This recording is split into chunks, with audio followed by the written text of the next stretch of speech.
তো মুহতারাম হাজরিন, আপনার আমার আজকে ইমানের ব্যাটারির চার্জ নাই।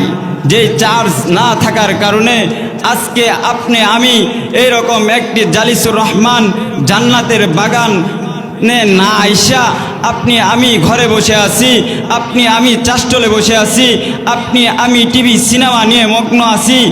এমনটা হওয়ার কথা ছিল না। আপনাকে আমাকে এরকম জালিসুর রহমান জান্নাতের বাগানে চলে আসার কথা ছিল। এতে বোঝা গেল আপনার আমার ইমানের ব্যাটারি চার্জ নাই।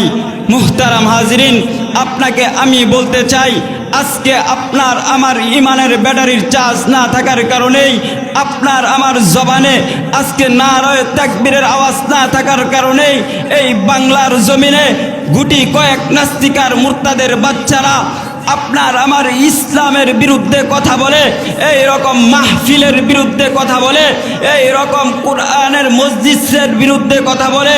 শুধু তাই নয়, মাদ্রাসা মসজিদ নিয়ে কথা বলে, আলেম উলামা নিয়ে কথা বলে। আমি পরিষ্কার ভাষায় বলতে চাই, আজকে আপনার আমার যদি ইমানের পরিপূর্ণ ব্যাটারির চার্জ থাকতো, তাহলে কোনো নাস্তিক আর মুরতাদের বাচ্চারা ইসলামের বিরুদ্ধে কথা বলতে পারতো না। সকলেই বলি আওয়াজ দিয়ে ঠিক কিনা? এটাই আজকে বাস্তব। আজকে আপনার আমার যদি ইমানের ব্যাটারি চার্জ থাকতো, আপনার আমার জবান থেকে নারায়ে তাকবীরের আওয়াজ থাকতো, আপনার আমার জবান থেকে যদি সুবহানাল্লাহ আলহামদুলিল্লাহ আওয়াজ বের হইতো, তাহলে কোনো নাস্তিকের বাচ্চারা এই বাংলার জমিনে 92% মুসলমানের দেশে কোনো নাস্তিকের বাচ্চারা ইসলামকে নিয়ে কটূক্তি করতে পারতো না, আলেম উলামাদেরকে নিয়ে কটূক্তি করতে পারতো না। আপনার আমার হৃদয়ের স্পন্দন মুহাম্মাদুর রাসূলুল্লাহ সাল্লাল্লাহু আলাইহি ওয়াসাল্লামকে নিয়ে কটাক্ষ করে কথা বলতে পারতো না। তো মুহতারাম হাজরিন, আপনারা দেখেছেন এই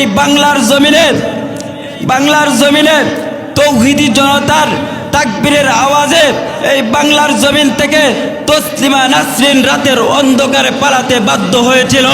ঠিক তদ্রূপভাবে আপনি আমি যদি আওয়ামী লীগ বুঝি না, বিএনপি বুঝি না, জাসদ বুঝি না, জামাত বুঝি না, দল মত নির্বিশেষে আপনি আমি যদি ঐক্য হয়ে আপনি আমি যদি এরকম নাস্তিকের বিরুদ্ধে নারায়ে তাকবীরের আওয়াজ তুলে ধরি, তাহলে এই সমস্ত নাস্তিকার বাচ্চারা এই বাংলার জমিন থেকে পালানোর রাস্তা খুঁজে পাবে না। কথা বলেন ঠিক কি না? আপনারা কি ভয় পাইতেছেন? ভয় পাইতেছেন? ভয় কিসের? আমরা তো মুসলমান, ভয় তো থাকার কথা না। মুসলমানের অন্তরে কখনো ভয় থাকার কথা না। মুসলমানের কণ্ঠ থেকে, মুসলমানের জবান থেকে সিংহের মতো আওয়াজ থাকার কথা। তো মুহতারাম হাজরিন, যেহেতু সময় স্বল্প, কথা বলার মতো সময় নাই, তো আমি স্বল্প সময়ে অল্প কথা বলে আমি বয়ান শেষ করে দেব ইনশাআল্লাহ। তো বয়ানে যাওয়ার আগে একটা তাকবীরের আওয়াজ দিবেন ইনশাআল্লাহ, আমার সাথে দিবেন না? নারায়ে তাকবীর, নারায়ে তাকবীর। একজন বাবাজি আর কোনো দিকে নজর দিবেন না।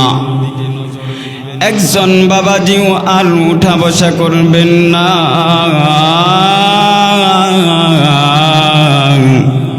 একজন বাবাজিও আর কোনো দিকে নজর দিবেন না। প্লিজ বাদান, দিলটা নরম করে দিবে।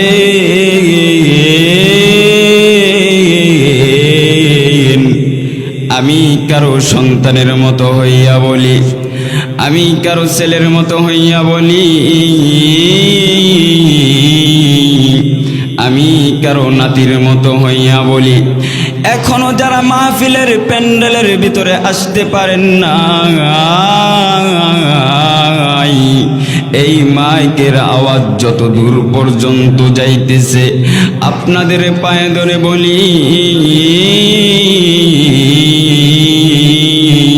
এখনো সময় আছে, সামিয়ানার ভিতরে আপনারা চলে আসেন। ও ভাইরা আমার, বন্ধুগণ,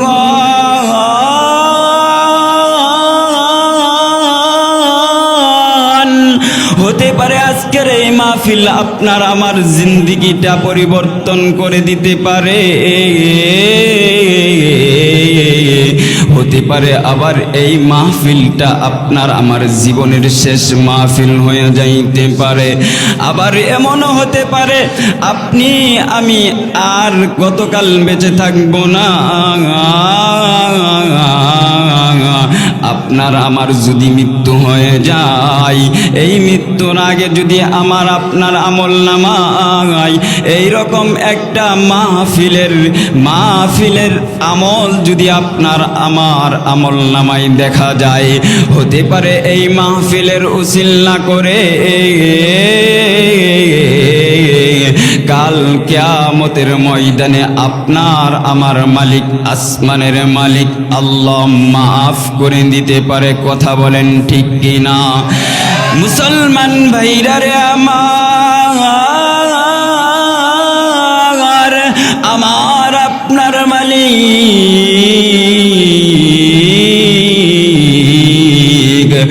আজ থেকে বহু বছর আগে আসমান বানাইয়া, জমি বানাইয়া,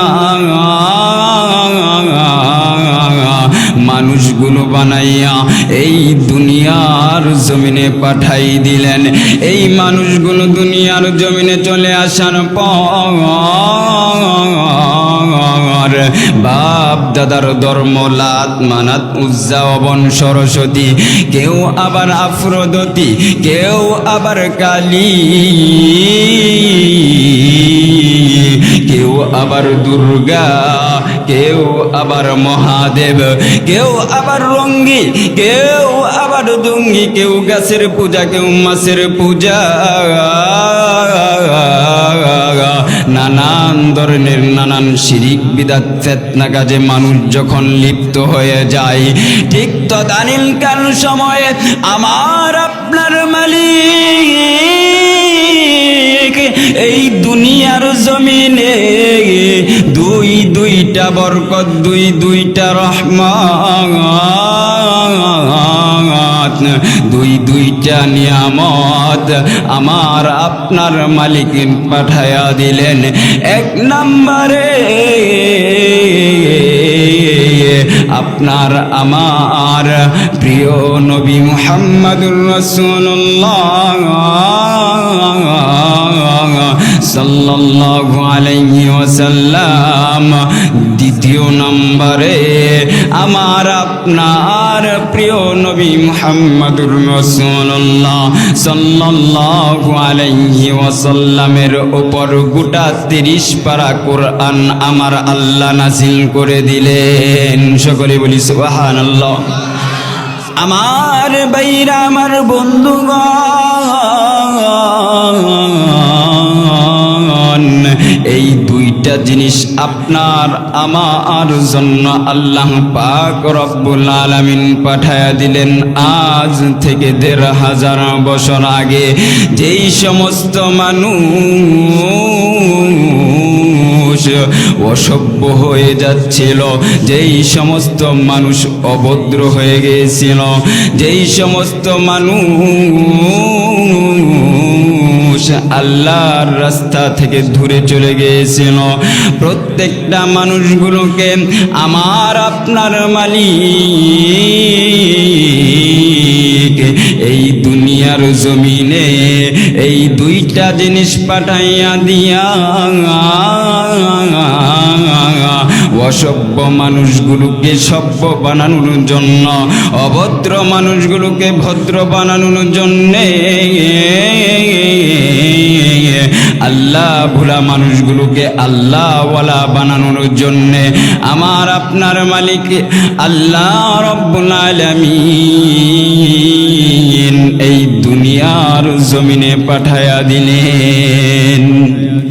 মুহতারাম হাজিরিন, আমার উস্তাদ আলহাজ হযরত মাওলানা জুনায়েদ আহমদ সাহেব দামাত বারকাতুহুল আলিয়া আপনাদের সামনে উপস্থিত হয়েছেন আজকের এই জালিসুর রহমান জান্নাতের বাগান এই মাজলিসের সম্মানিত শ্রদ্ধেয় সভাপতি সাহেব আপনাদের সম্মুখে উপস্থিত হয়ে গেছেন। তো